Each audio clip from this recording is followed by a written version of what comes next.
வாழ்க வையகம், வாழ்க வையகம், வாழ்க வளமுடன். குருவே துணை. அனைவருக்கும் அன்பு வணக்கம்.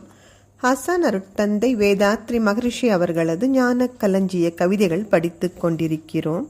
இன்று கவியன் 244 உலக ஆட்சி என்பது தலைப்பு. இயந்திர விஞ்ஞான வளம், உலக மக்கள் எண்ணிக்கை இவை மிகுந்த இக்காலத்தில் அந்தந்த நாட்டவர் தம் எல்லை காக்க அடுத்த நாட்டை தாக்க சேனை வைத்து எந்த சமயத்திலுமே பயந்து கொண்டே இருப்பதெனில் மனிதரது வாழ்வு என்னாகும்?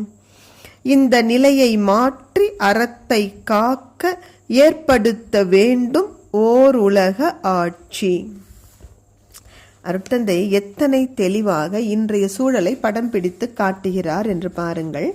இன்றைக்கு விஞ்ஞானம் அபரிமிதமான வளர்ச்சி கண்டிருக்கிறது. அதனால் நம் வாழ்க்கை எவ்வளவோ சௌகரியமாக அமைந்திருக்கிறது. அதே சமயத்தில் மக்கள் தொகை பெருகிக் கொண்டே இருக்கிறது. இந்த காலத்தில் ஒவ்வொரு நாடுமே தன் எல்லைகளை பாதுகாக்க அதிகம் பணத்தை இராணுவத்திற்கென செலவழிக்கிறார்கள். எவ்வளவு உயர்ந்த போர்த்தளவாடங்களை வைத்துக் கொண்டிருந்தாலும் ஒரு பயம் மனதின் அடியில் இருந்து கொண்டே இருக்கிறது. அடுத்த நாட்டவர் எப்பொழுது தாக்குவாரோ என்று. அப்படி தாக்கும் பொழுது நம்மிடம் இருக்கிற இந்த கருவிகள் போதுமான அளவு பயன்படுமா?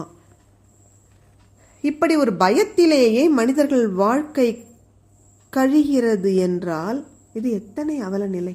காக்கா குருவி கூட நிம்மதியா இருக்கே.